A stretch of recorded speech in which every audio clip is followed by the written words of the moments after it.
दोस्तों, हमारी दुनिया में आज कुछ ही क्षेत्र ऐसे हैं जो धरती की शुद्ध वायु में अपना बहुत बड़ा योगदान दे रहे हों।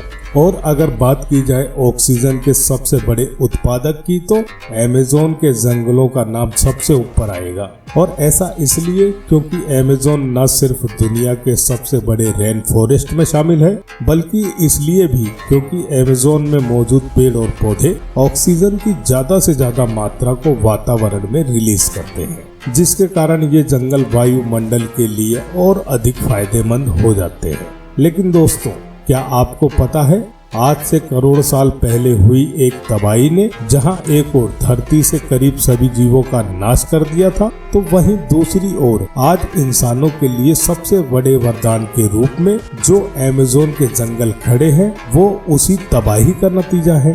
यूं तो अपने 450 करोड़ साल के जीवन में धरती ने 5 बड़े बड़े मास एक्सटेंशन देखे हैं, जिनमें से पहला था ऑर्डोविशियन मास एक्सटेंशन। ये घटना आज से तकरीबन 440 मिलियन साल पहले घटी थी। उसके बाद आज से 374 मिलियन साल पहले हुआ डिवोनियन मास एक्सटेंशन। उसी के 124 मिलियन साल बाद घटा धरती का तीसरा और अब तक के इतिहास का सबसे विनाशकारी पर्मियन मास एक्सटेंशन। और चौथे नंबर पर उससे 50 मिलियन साल बाद हुआ ट्रियासिक मास एक्सटेंशन। लेकिन आज हम लोग जिस मास एक्सटेंशन की बात करने वाले हैं, वो वैश्विक इतिहास का सबसे प्रसिद्ध और जाना माना मास एक्सटेंशन माना जाता है। और धरती का वही 5वां मास एक्सटेंशन था क्रिटेशियस मास एक्सटेंशन। ये एक उल्का पिंड द्वारा धरती पर घटी वह प्रलयकारी घटना थी, जिसने धरती से डायनासोर की पूरी आबादी को महज कुछ ही दिनों में मौत के घाट उतार दिया था। लेकिन इसका असर सिर्फ चलने फिरने वाले जीवित प्राणियों पर ही नहीं पड़ा था, बल्कि वनस्पति जीवन पर भी इसका बहुत ही गहरा प्रभाव पड़ा था, जो तत्कालीन स्थिति के हिसाब से बहुत ही खतरनाक था। पर कहीं न कहीं उसी वनस्पति जीवन के हुए नुकसान के कारण आज हम इंसान कुछ बेहतर सांस ले पा रहे हैं। बात है आज से 67 मिलियन साल पहले की। ये वो समय था जब कोई भी उल्कापिंड धरती से नहीं टकराया था और डायनासोर्स का धरती पर एक छत्र राज हुआ करता था। उस दौर में उन इलाकों पर जहां आज के समय में अमेज़न के जंगल मौजूद हैं, वहां पर कोनिफर्स जैसे पेड़ों की प्रजातियां उगा करती थी। जिन लोगों को नहीं पता है कि कोनिफर्स असल में क्या होते हैं, उनके लिए बता दें कि ये पेड़ और पौधों की एक ऐसी प्रजाति है जो आमतौर पर लंबाई में तो बहुत ऊंचे होते हैं, पर उनका घनत्व बहुत ही कम होता है। अगर पुराने दौर की बात की जाए तो उस समय अमेज़न वाली जगह पर पेड़ों के पत्तों द्वारा इतना घनत्व उत्पन्न नहीं किया जाता था कि जिससे सूर्य का प्रकाश सीधे जमीन तक न आ सके, और उससे इन जिम्नोस्पर्म्स को बढ़ने के लिए और अच्छा वातावरण मिल गया। स्पेसियस एनवायरनमेंट जिम्नोस्पर्म्स की ग्रोथ के लिए सबसे महत्वपूर्ण होता है, जिसके कारण वो हमेशा घनत्व वाले पौधे यानी कि एंजियोस्पर्म्स को डोमिनेट करके रखते थे।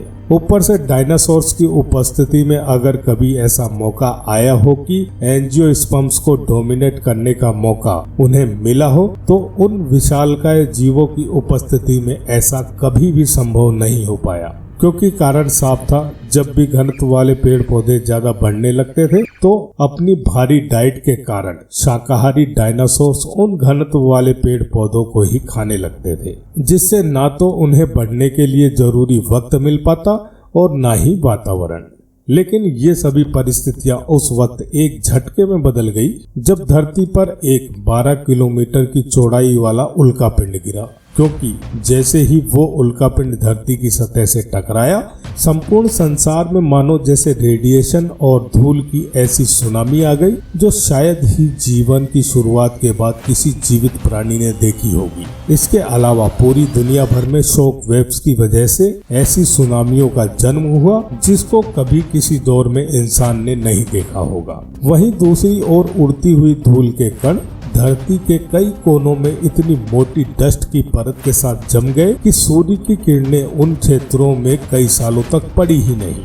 और इन्हीं विनाशकारी घटनाक्रमों के चलते जमीन के ऊपर उपस्थित 75% जीव जंतुओं की आबादी नष्ट हो गई और वहीं 40% वनस्पति जीवन भी हमेशा हमेशा के लिए विलुप्त हो गया। लेकिन कई हजारों साल बाद जब यह स्थिति सामान्य होने लगी तो इस धरती ने कई रोमांचक बदलाव को अपने सामने होते हुए देखा। जैसे कि डायनासोर्स के खात्मे के बाद स्तनधारी जीव संपूर्ण आजादी के साथ धरती पर घूमने लगे। जहां एक और जीव नए सिरे से पनप रहे थे तो वहीं एक इलाका ऐसा भी था जहां एक नए स्वरूप की शुरुआत हो चुकी थी। और ये वही इलाका था जहां आज के दौर में अमेज़न के जंगल मौजूद है।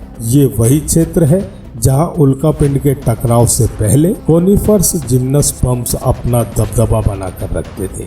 लेकिन उल्कापिंड के टकराव के बाद इस क्षेत्र का वनस्पति जीवन क्षतिग्रस्त हो गया था, जिसके कारण उस बड़े से जंगल के तकरीबन 60% पेड़ पौधे या सामान्य भाषा में कहें तो आधे से ज्यादा कोनिफर्स तबाह हो गए थे और सब कुछ वापस से शुरू होने लगा था। क्योंकि इस बार ना तो घनी झाड़ियों को खाने वाले डायनासोर्स थे और ना ही वातावरण में पहले जितनी स्थितियां। इसके कारण वातावरण पूर्ण निष्पक्ष हो गया और ये एक सुनहरा मौका था जब जिम्नोस्पर्म्स और एंजियोस्पर्म्स की इस लड़ाई में कोई भी बाजी मार सकता था। लेकिन शायद प्रकृति एंजियोस्पर्म्स के पक्ष में थी। इसकी वजह ये थी कि शुरुआती समय में जब धीरे धीरे आसमान खुलने लगा तो सूर्य की किरणें उतनी मात्रा में उस जगह नहीं पहुंच पा रही थी जितनी पहले के दौर में पहुंचा करती थी। और कुछ बायोलॉजिस्ट तो ये भी बताते हैं कि जिम्नोस्पर्म्स को एंजियोस्पर्म्स से ज्यादा लाइट की आवश्यकता पड़ती है।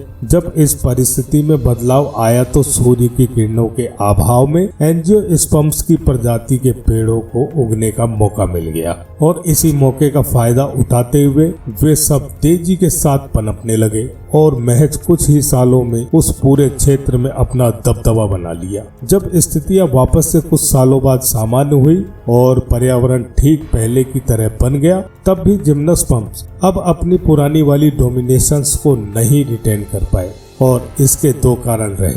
पहला तो ये कि एंजियोस्पर्म्स जिम्नोस्पर्म्स के मुकाबले ज्यादा जगह घेरते हैं, जिसके कारण अच्छी खासी मात्रा में अपनी जगह बनाने के बाद जिम्नोस्पर्म्स को पनपने के लिए जंगलों के बीच पर्याप्त खाली क्षेत्र नहीं बचा था, जिससे कि वो पहले की तरह अपना साम्राज्य कायम नहीं कर पाए। दूसरा कारण था एंजियोस्पर्म्स का घनत्व।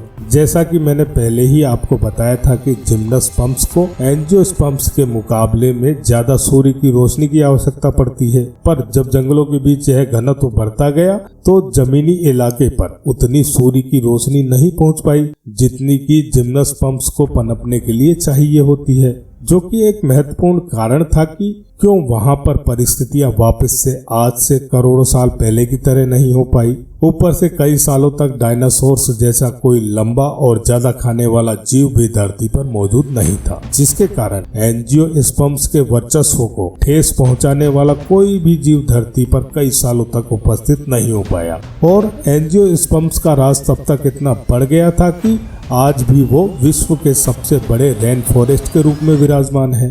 हालांकि जो करोड़ों सालों तक कोई भी जीव नहीं कर पाया, वही काम अब हम इंसान अपनी ही कब्र खोदने के लिए कर रहे हैं। चंद रुपयों और ईंधन की लालच में इन पेड़ पौधों का सफाया। ब्राजील के फॉरेस्ट में आजकल इतनी तेजी से कटाई हो रही है कि डिफोरेस्टेशन रिकॉर्ड हर महीने एक नया रिकॉर्ड बना रहा है और आंकड़े इतने हैरान करने वाले हैं कि हम इंसानों ने महज कुछ ही सालों में तकरीबन 17% अमेज़न जंगल को खो दिया है। अगर ये आंकड़े ऐसे ही बढ़ते रहे तो यकीन मानिए हमारे पास सांस लेने के लिए हवा भी नहीं बचेगी, क्योंकि दुनिया भर की ऑक्सीजन की ऑलमोस्ट 30% सप्लाई अमेज़न के जंगलों से ही हमें मिलती है। लेकिन जरा सोचिए, अगर यही 30% ऑक्सीजन का हिस्सा हमेशा हमेशा के लिए कहीं चला जाए तो इंसान सांस लेने के लिए कहाँ जाएगा? क्योंकि कार्बन एम्बिशन रेट तो हर साल बढ़ती ही जा रही है, इसमें कोई शक नहीं है। इसलिए अगर हम लोग कार्बन के बढ़ते स्तर को नहीं रोक सकते हैं तो हमें ऑक्सीजन के स्तर को बढ़ा देना चाहिए ताकि हमें कभी भी इस जीवनदायिनी गैस के लिए चिंतित ना होना पड़े। इसलिए दोस्तों, आप सभी से अनुरोध है कि ज्यादा से ज्यादा पेड़ पौधे लगाएं और पर्यावरण को बचाने में अपना अहम योगदान दें। दोस्तों, इन जंगलों को बचाने के लिए सरकार को क्या कदम उठाने चाहिए, कमेंट करके जरूर बताएं। और अगर इस वीडियो में आपको कुछ भी नया सीखने को मिला हो तो प्लीज इस वीडियो को लाइक करें और अपने फ्रेंड्स को जरूर शेयर करें। और यदि आप इस चैनल पर नए हैं तो प्लीज चैनल को सब्सक्राइब कर लीजिए और बेल आइकन का बटन ऑन कर दीजिए ताकि हमारे वीडियो का नोटिफिकेशन पहुंच सके आप तक। मिलते हैं फिर किसी नए वीडियो में नए रोमांचक तथ्य के साथ। जय हिंद, जय भारत।